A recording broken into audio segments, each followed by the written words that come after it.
Isang maulang araw mga kalakatan. Ngayong araw po ay second day na po ng pag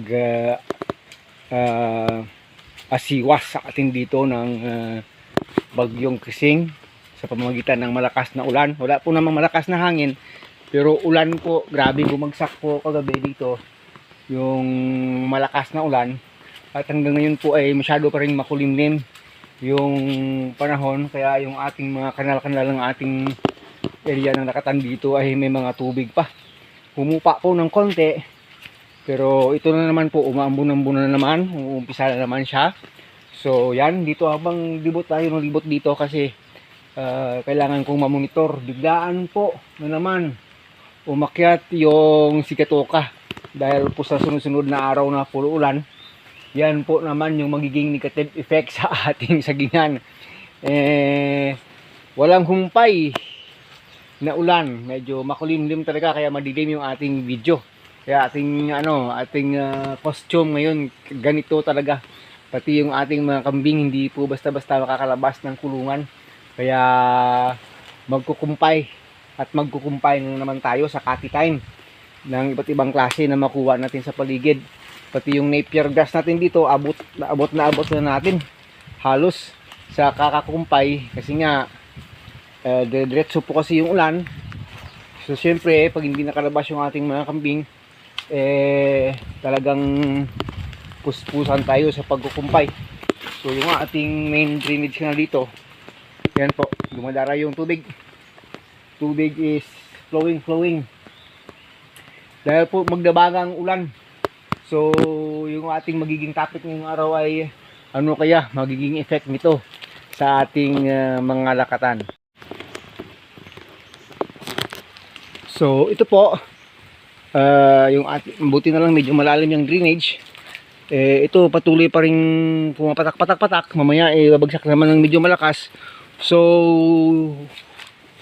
for how many days walang chance na magda-dry itong lupa dito sa taniman natin. So expected din po natin mga ka-agri na pwedeng sabayan na naman ito ng maraming tama ng Sigatoka. Pero pag nakalipas ito at saka gumanda yung panahon ay dapat ay masigasig tayong tawag, mapuna na naman yan. Nako, pati yung tubig dito hindi na nakalabas pero okay lang ito pag makapunta din sa kabila. Ito ay mawawalan rin after one day pag wala ng ulan. So yan po yung effect nito. Buti na lang, gaya ng sabi ko sa inyo, more tayo sa organic approach. Pero kung ito ay nasa mga areang puro talaga synthetic, naku po mga ka-agri, at tapos dire-diretso yung ulan, alam na natin ang effect nito sa ating sagingan. Yung prayer lang natin po, hindi po tayo hagupitin dito ng malakas na hangin. Kasi po yung karating lang nating town sa kabila at province ng Antique po, grabe yung mga landslide doon. At saka mga daanan ng mga buhawi, nako, nagsitumbahan yung mga kahoy kahit na malayo sa atin dito sa sentro ng Baguio. Pero may mga buhawi po padaan-daan talaga sa ating paligid. So ingat-ingat mga kapatid, mga ka-agri. Ayan. So another effect po nito, ayan po,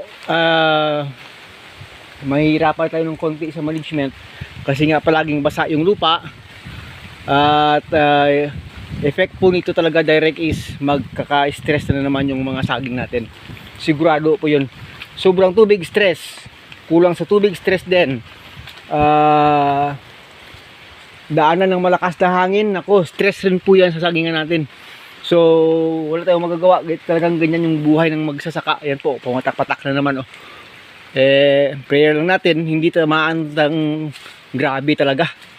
Kaya po dito hindi po naman tayo nakapagtukod, nakapag-propping ng mga puno kasi sabi ko mababa yung mga saging natin at hindi naman dadaan yung bagyo. Pero hindi po sure yun, baka kasi daanan tayo ng buhawi dito. Sana naman hindi naman ito mapinsala itong ating sagingan.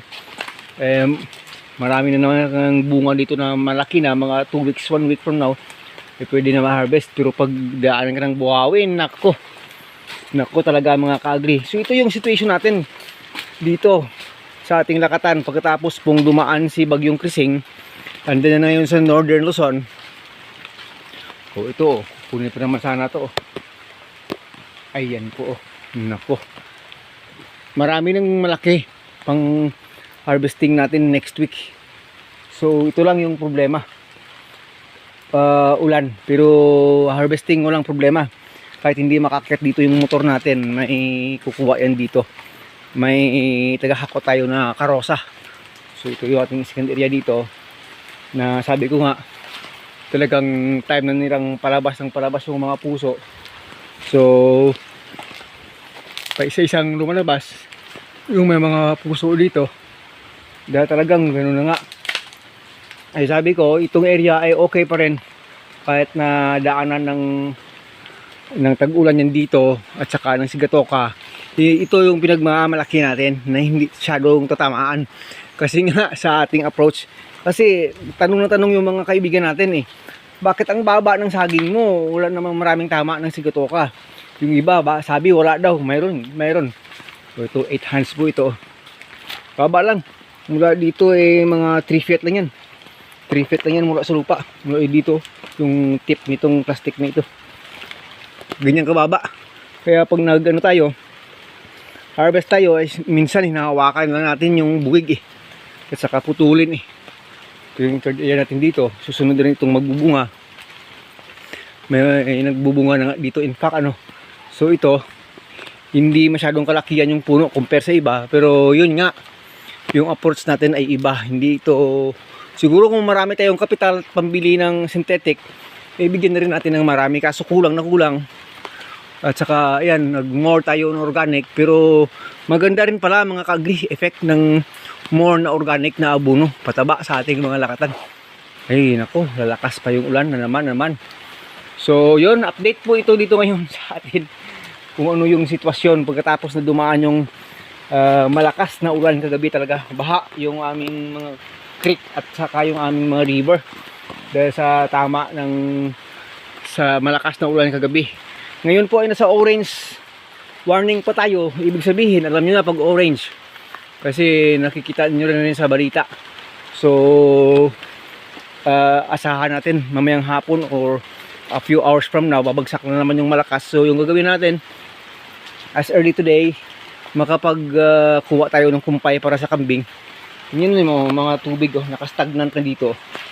Yan po, stagnant na yung tubig dito. Nako. Ay okay lang kasi saging naman, hindi naman papaya. Pag papaya ito, nako, alam nyo na, ayaw ng mga tanim natin. Yung sobrang naka-stranded lang dito.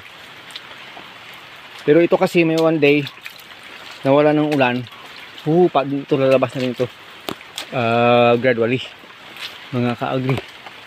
So hindi ko na po patatagalin, hanggang dito na lang po yung ating video tungkol po sa update ng Bagyo Krising. Anong tama sa atin dito, wala pong malakas na hangin, malakas na ulan lang yung dala ng Bagyong Krising.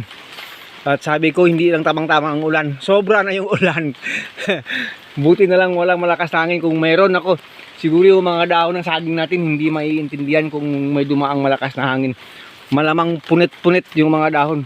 Pero kita nyo naman mga ka-agri, yung itsura ng ating sagingan dito. Kahit na dumaan ng masyadong malakas na ulan, yung prayer natin hindi tatagal si Bagyo Krising at lumabas na rin kagad-agad ng balik na rin yung sikat ng araw para naman po ay hindi sobrang tamaan ng hindi magandang panahon itong ating mga taniman. Hanggang sa muli, Agritechnics TV po, maraming salamat po. Update lang po ang nangdagdaang Bagyong Krising. Mabuhay ka magsasakang Pilipino. Hanggang sa muli, Agritech here. Thanks so much. God bless us all.